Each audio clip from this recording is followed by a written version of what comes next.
Deme D, man. Hip hop was good. You already know this is the Go Getter TV. I'm your guy Deme D, and I'm here with an episode of On Deck with Deme, my interview series where I have artists from producers to MCs who've made their impact, who're making the impact, or just made great contributions. I'm here with a guest today, my guy Wavy Da Ghawd. What's good, G? Chillin', man. How are you, man? I'm good, man. Thank you for pulling up to On Deck with Deme. Well, actually, you let me pull up, so that's what's up. Right now we out in BK, New York City vibes. How you feeling today? Yeah, I'm feeling great, man. Just, soaking up the good vibes, the good energy for the day. That's what's up. I'm saying blessings, man. Can't complain. I like to hear that, man. I kind of feel the same way too, man. Can't complain, just feeling blessed. Before I even jump into my spiel, I want to address the pic, man. Just address the, not even pic, painting. The painting. Well, this thing right here was made by my cousin Shames Bond, man. Look him up on the gram, man. He's a very phenomenal artist, man. This was a housewarming gift, and I just wanted to throw this up in here, just to give it some light, man, because right now is my favorite picture. It got my beautiful smile on there, Got the fronts or the bottoms, you know what I mean? Yeah, so shit, salute to that, you know what I mean? Salute to Shame too. Yeah, man, very vivid picture, man. I appreciate it, man. Word. So what I always do start my show with though is what does hip hop mean to you? Man, hip hop has always been like a message for me, man. It's a tool to give the message. Okay. Whatever the message may be, to each his own. For the people. For the people, that's the key word. Okay. Key phrase. For the people. Not for any old person. It was made for the people. For the people, true that. And before we get started too, I don't know if I made it clear, you're a producer in the industry, so I don't know, not an MC, but I want to just give us some of your credits. You've produced with some of the top MCs in the game, or the top tier MCs, I feel like. Yeah. Salute, I'm going to start with my guy Asun Eastwood.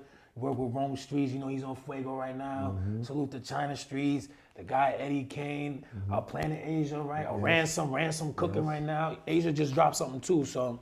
But that's just a few, people, right? We're gonna get to more of that. But what I do want to start with though, were you a music kid? Well, I grew up around music, around any type of creativity. Let's put that out there. All right. But music, I had an uncle that was heavy into like instruments. He used to play guitar and stuff like that. Okay. I had different type of musicians in my family. I had another uncle that was nasty on the steel drums, although I never seen him play it. I seen him play the harmonica, but not the steel drums. But I heard he was nice with it. But I had an uncle that was good on the piano and the guitar, which I was mentioning earlier. And he was also a painter and a drawing artist. You see my cousin Shames right here. There's like art runs in our family. It's just creative. It's like a creative thing that is like hereditary in my bloodline, I understand that. So, where did your creativity? Before I get into that though, where did you grow up though? Where are you from? You say? Well, I was born in New York. I was born in Brooklyn. But I lived most of my life in Florida, in South Florida. Okay. Like Miami, like Greater Miami. Okay, so you soaked some of that vibe. Yeah. All right. But like the creativity part, like with me, what started out for me was actually art. I was heavy into like drawing, sculpting. That's where it started with me. And then I was always into music. But I never knew I was into music because I would like hear a song differently than the other person did, even when I was young. That is something I want to talk about too. And that's what, and I didn't know that was just like the tune. That was just like the beginning of me having the tune ear. I didn't learn how to make beats until later on in my life, like later on, not even in my 20s. Oh, so later on. Yeah, I'm a late bloomer, but like I was just meant to do this shit, like it was evidence. I had my friends, my family, they tell me I was meant to do this shit. You had a lot of influences around it. That you said painters, you had other people playing instruments, so that's dope right there. A whole lot of renaissance that I was surrounded by. And the real feel, not just for the shine that a lot of people are doing it for in the modern day. But so before you started making these beats, what were you thinking? Are you thinking about making beats, or it's not even on your mind? You're just soaking up other shit. When I started making the beats, like everything, I make everything to what I would like, because for instance, for me, when I started making beats, I actually got into production. I only started because I was tired of listening to these bullshit ass beats that were coming on the radio I at the wanted time. to talk to you about that too. Okay. You know, it was like cookie cutter. You know, kind of Repetitive. yeah. It was robotic. I had no soul in it.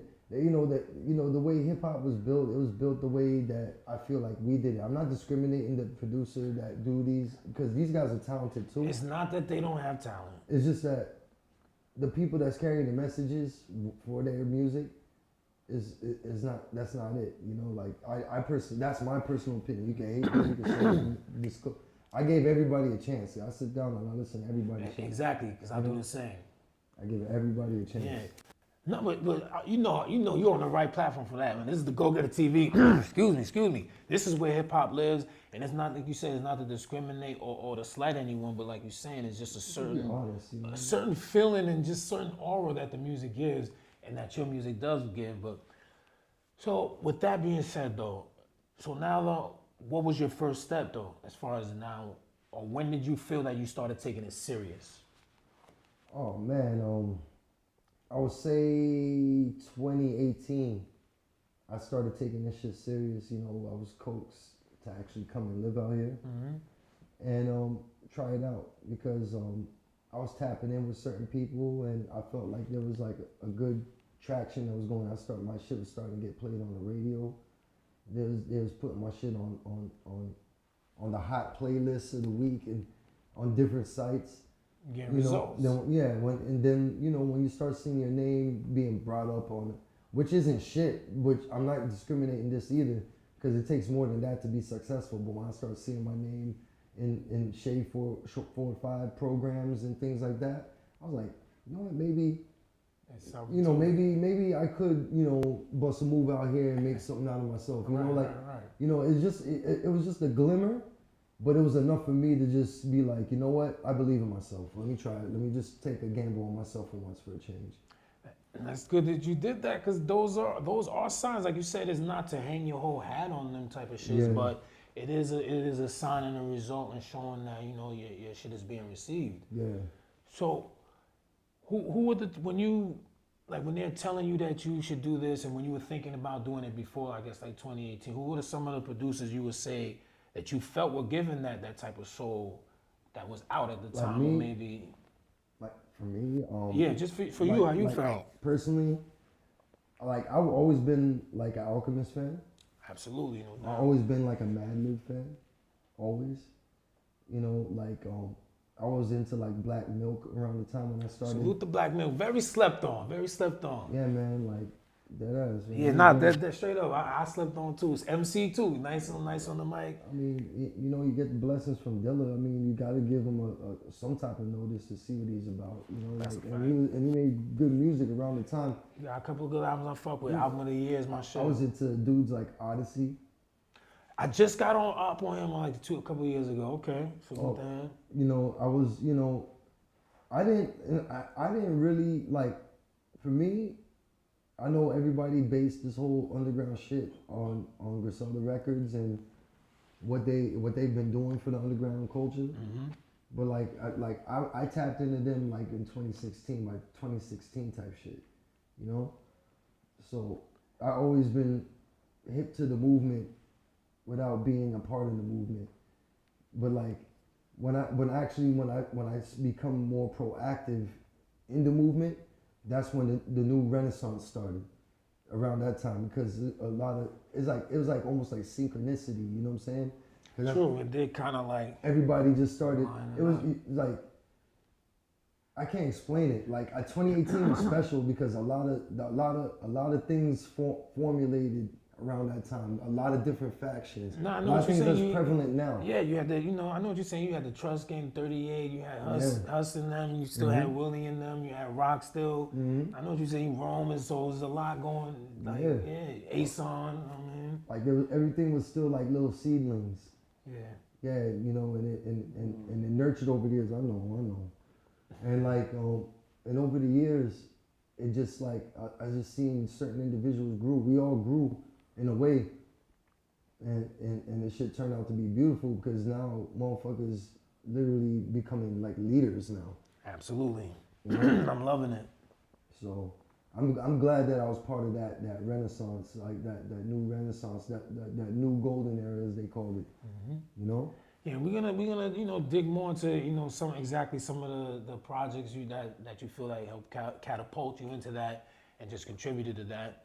But before we move on, I want to ask, when did you feel? I like to ask producers this: who was, if you can remember, the first or one of the first people that heard the beats that you were making? It was like, nah, you got to do it, or definitely was like really supporting it. Oh it had to be my cousin James Bond. Salute, Shame's in the building too. Salute. It had to be him. Okay. And it was like him, my younger brother, my younger brothers, both of them, and I would say like my baby moms at the time, like well, she is still my baby mom, but like she was like my girl and shit. So shit, she was these were like the only people that was actually listening and shit. Shames is the one that actually gave me some type of shed some light, like damn. You know what you do out here? When I actually started getting better is when he started pushing that idea in my head, like, hey, you should bet on yourself. You should try out here because you probably, And I took his advice and I came out here on a whim. But, and look, I'm here. Most people would have tucked tail, but Yeah, it's not easy. I'm officially a New Yorker. Yeah, it's not easy, and I do kind of want to speak to that, like. What did you use to overcome the uncertainties? Because like you said, you had people encouraging you. I know you still maybe you had family members also encouraging you. And there you have it. Will, man. Very important. I mean, like if you're a weak-minded motherfucker, you ain't, you're just gonna fold every time. You're gonna crumble like feta cheese every time. If you don't have no type of endurance, no mental poise, nothing, you're just gonna fall apart. That means when you're put in a real trial, a real situation, and when life is testing your metal, what you gonna do? You gonna crack under pressure, or you just gonna stand your ground? I'm a firm believer of planting my toes in the ground and standing my ground. I don't even care if it's a hurricane smacking me. It's like you must, because if you don't, I mean, like what's gonna happen? What's worse? At least try. And it's crazy you mentioned that because I was having a discussion with a friend the other day. It's like you at least gotta try. If you're gonna talk, you gotta at least try, man. So salute to that is a very important factor. Will, mental poise, exactly what you said, right? Because I like to highlight that because people only look at the end results. They don't look at the sacrifices or the risk you have to take. Like trying to be accepted. These are taboo things that people don't talk about because as an artist, I don't care what nobody say. I don't give a fuck what people say about me. You do give a fuck about what people say. Because, you make music for people to like. It's not only for you because, if you want to be selfish, then don't make music at all. You know what I'm saying? The music is for the people, for John Q. Public, and it's for everybody. And now you're selling yourself short by not exposing certain things to John Q. Public. It's like you're a hypocrite if you think otherwise. Or like you said, or just lying to yourself because it's not to the end all be all or about just being, like you said, just popular, but you definitely want to be received, especially for people who are actual fans of music because you respect their opinions. Yeah, it's crazy, man, because like to this day, I know everybody wants to be accepted. Everybody's music want to be loved. Everybody want to be exalted. Everybody got to understand when you're an entertainer, you have to understand what role you want to play. You want to be an idol, or you want to be a person that just come bring the message, make an honest buck, and just keep it moving. You know what I'm saying? Some people want to be extras. Some people just want to fly straight and just keep the shit stable. Yeah, deliver their art, and like you said, make an honest buck. Right? Some people just want more than what they could chew. That's a fact. Because trust me, I don't want to be some super mega star to the point where I can't walk down the damn store, down into Walmart, just to do regular stuff. That would be an absurd way of life. I couldn't even imagine. Because even when you doing online stuff, you start bumping into people even more. And it's like, damn, imagine, like you said, imagine if it was 20-fold, 30-fold. But speaking on that, though, I do want to ask, when do you feel that you kind of made the transition? The transition? Like full-time producer. I mean, I used to rap back in the days. I used to be like the kid that used to walk around and just freestyle. Never used to take it seriously. I just used to have fun with my friends that took it a little bit more serious than I did. So, who would you say are some of the people that you started out with once you made your entrance in the game? Some of the MCs you started working with. I started working with Jamal Gasol, Sauce Heist. Salute the Sauce. Jamal. The Kid Bub Rock. When I actually first started into the scene, like Rome Streetz too, because when he was the first person I met when I came to NYC, like the first MC that I linked with, him and Rim were the first rappers I actually tapped in with. So at this point, you're living in Florida and you're traveling up here? Or as I'm getting acquainted with these MCs, the first ones like Bub Rock, Jamal Gasol, and Sauce Heist and Heist Life. I was transitioning to NYC, and that's when I didn't meet these guys yet because we're communicating online. But like the first rapper that I actually physically started that I met with, Rome. And then Rim. All right. And then everything else was. Oh, Rim, that name sounds I'm not familiar the with. Villain. Okay. He's from out here, right? Yeah, man. He's definitely from out here. He's part of my crew. He's part of our crew. That's all of our shit, the Walkers. All right. And shout out to him, man. Him and Eddie Kane, man. That's like the dynamic duo right now. That's where I know the name from. I listen to Eddie. Yeah. Okay. You know, Rim is a very, very talented MC. I think you should tap in a little more. Yeah, I gotta get. It's so much. You're familiar with him. Yeah, I gotta tap in definitely. I don't want to skip over that. So at that point, so you're traveling, and that's another step you're taking.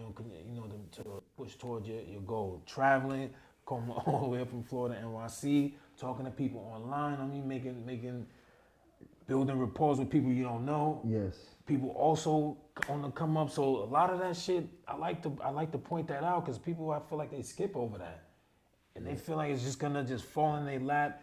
Even sometimes we were talking off camera. Sometimes when you from who live in the bigger cities, I guess, definitely be on some old too cool shit. Yeah. So yeah, salute to that. So all right, so now you're tapping in with these guys. Then they're not where they, you all starting out together, not where they're at right now. I just know they're talented enough to actually make it. And you see they putting in work. Yeah. At this time of the song. Okay. Because even when I first started working with Rome, he was he was impressing everybody he rapped for or around, but it wasn't, the crowds wasn't like what it is now. The crowds, it was like, I remember there was one time we went into, I think he performed in one spot, probably like 8-10 people in the crowd, just it. You know what I'm saying? He put that work in as well. Yeah, he put in a lot of work. A lot of my dudes did, Everyone, does it happen any other way? That's part of the reason why I do like doing. He's just the prime example because he's on the grand stage. Yes, yes, true. But and I could vouch for that. And I always felt like it was amazing to see that happen because I didn't think I was gonna actually see something like that transpire so quick, the way it did, because I came here with the mindset damn, this is gonna take and it's still like that. This is gonna take 10 for not 5 years. You're probably gonna get established. I know that there's guys in this shit that I made friends with, and have conversations with. There's guys that have been doing this shit for over 20 years. I know one guy that did songs with KRS-One and still producing. And he's dope. He's dope as fuck. You know what I'm saying? But there's people that's been doing this shit for a long time in the scene, and it intimidates me because it's damn. It's I'm not saying that their lives are menial. It's I'm just wondering how much effort do you have to put in to actually see the residual that you want Right. to see back, that you want to Right. design. I mean, what do you have to give up? What is the equivalent exchange for you to gain the success to have some form of stability? Like not, and it don't have to be like Ritz crackers and nice fine cheese that we never heard of before. It could be like fucking. It could, you know. I know what what I'm you saying? mean. Yeah, it's not It's the like- extremes. It's just the other kind of pleasantries. Because I see people with like phenomenal resumes, you know, and I'll be like, damn. But these guys are still like, it's like they're stable, but it's like I know it can be more It could. for them, you know. What do I have to do? I just started. I'm a pup, you know, respectfully, you know. Long road. But like you said, it also depends on I guess how much you're willing to, because you know time is a big exchange. That's probably one of the biggest exchanges. You're gonna exchange your time and spend a lot of that time. Sometimes there's a sense of urgency, man. Yeah. Because like, especially when you get older, then your whole motivation turns into urgency because you know your mortality is at stake at that point. You know, subconsciously. You feel it because you're not gonna be able to work as much. You're not gonna be able to stay up as late, you know, like you was doing before and all that other shit. So yeah, like all-nighters for me, like all-nighters is due to like overthinking for me these days. But like, my eyes going to bed early. You feel me? Otherwise, people early. think it's ghost. You can't fight it. You're not gonna be able to fight your body. 9:30. They think Wavy be sitting there cooking all night. Wrong. I cook. I wake up and cook at like 3, 4, 5 in the morning. Like literally. That's when I'm making beats. The best time to make beats for me is like in the AM. But that early though? Yes. Sheesh. Nah, respect. And then the rest of the day, I shit on the rest of the day. Like when 11, 12 o'clock hit, then I'm winding down and I'm just like, okay, no more producer. You know, like no more producing shit. Like to let your mind rest. Like that's like how my body functions now. That's like my muscle memory as a producer. So you guys, that's a good thing. You gotta set schedule, set routine. But that plays a part. So at this point though, you're producing you're producing beats here and there for not here and there, but as far as you're giving beats and working with these different artists. But who's the first person that you did their whole project for? You would say. Oh man, I have to say John Creasy, man, from Niagara Falls, man. Respectfully, man, I believe it was him. I don't know, was it him or Spoda? How did it transpire though? Because I know you said you have a little skepticism, and you probably, I'm not sure at what point is this. Because around that time, the skepticism came from experience, which builds callous, and whatever form of callous that may represent. But like, I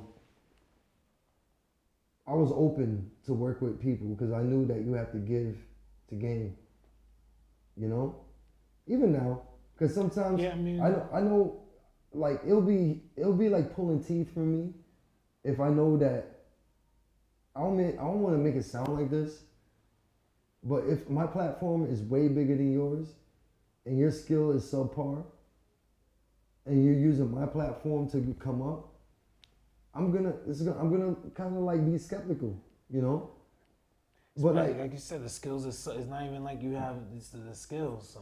But if the skill set is like God tier, even if nobody knows who you are, and I know that is God tier, and I know God tier, trust me, because I heard a lot of MCs, and I know trash MCs, even the guys that accept people as great MCs. This guy's great. Like, I know rappers, man. I know bar for bar MCs. Technicians. I know these guys. Like for real.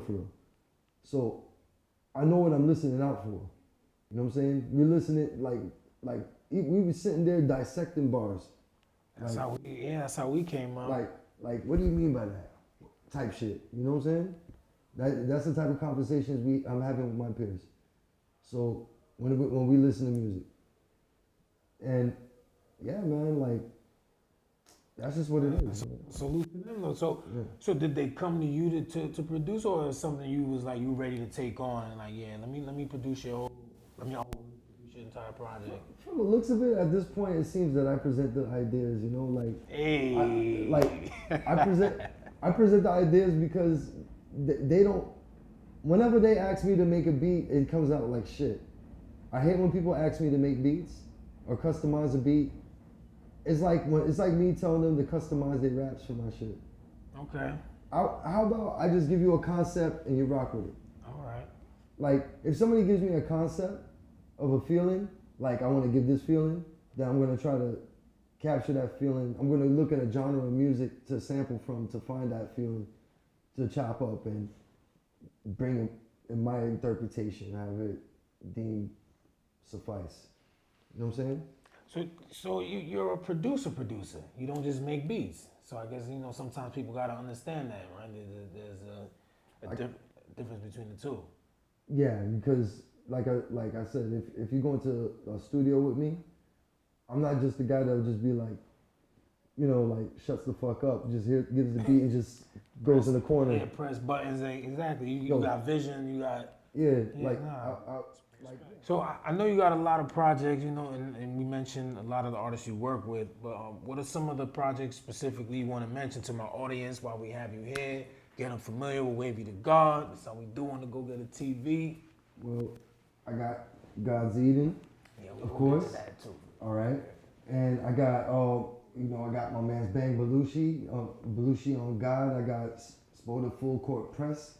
My man John Kreese of 316. I got what else? What else I got here? I got 1224 Eddie Kane.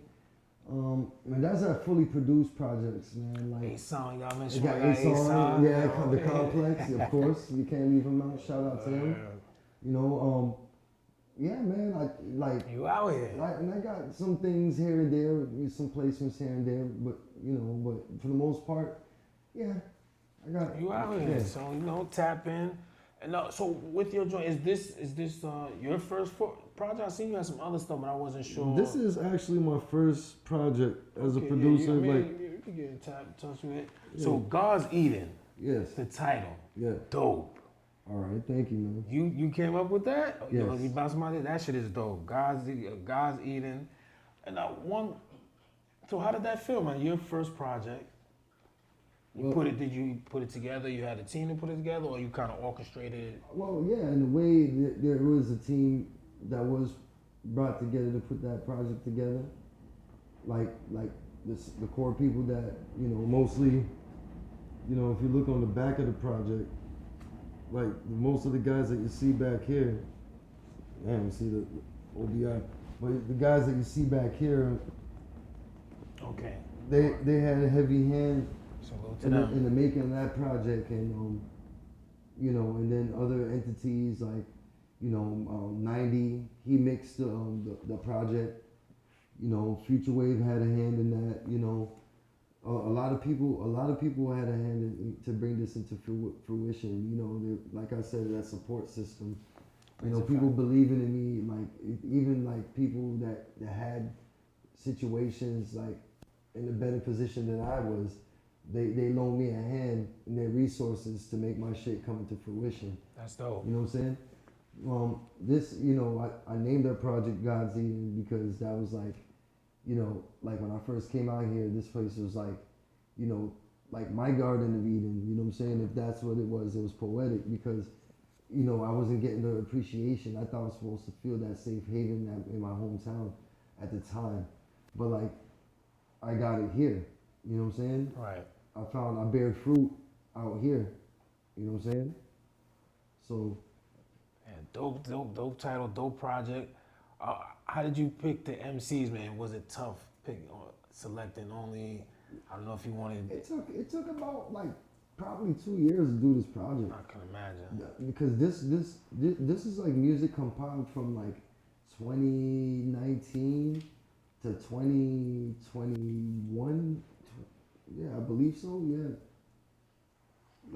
Yeah, between those time eras, because some songs were done last minute to finish off the project, but I had songs in the stash that was just there. All right. And I just like, you know, eventually I put everything together and sequenced it. And that's what we came up with. Yeah, make sure y'all tap in with that, man. God's Eden, you know, you mentioned you had different covers too, right? Digital covers, the vinyl covers. You have a tape too. You have a cassette, but them shits are sold out. You probably gonna find them on eBay or Discog or some shit. Okay, let's salute to that. So before we get out of here, man, again, want to thank you for your time. I like to ask some artists some fan questions. Give me 3 albums that you feel were produced perfectly or near perfect, in your opinion. Purple Tape. Salute to the wrestler.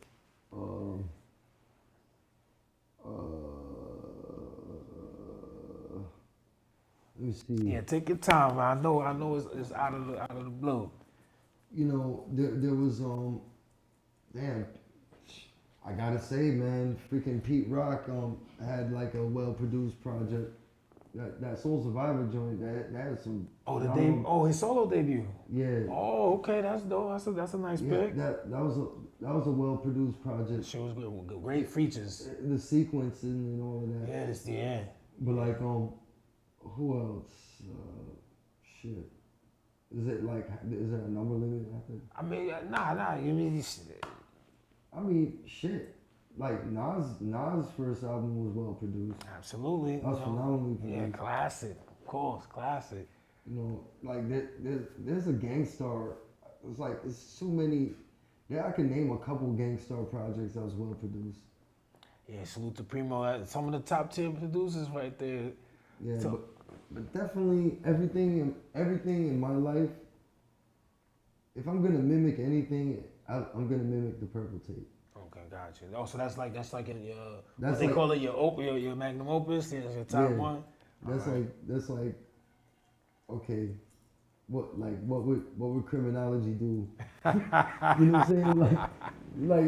It's not even like what the artist is. It's like what would this song do? Like let's make like a 12th generation criminology that like a second distant cousin. Nah, I feel you. But it don't sound the same. But it just gotta be the same cadence. The same vibe. And I do appreciate that with your music, man. You definitely, I can fucking bump that shit all day. Like you say, you work with the right artists. But yeah, salute to the Purple Tape. Last question. I come to you. I need a collab. 4 MCs. You could pick the 4.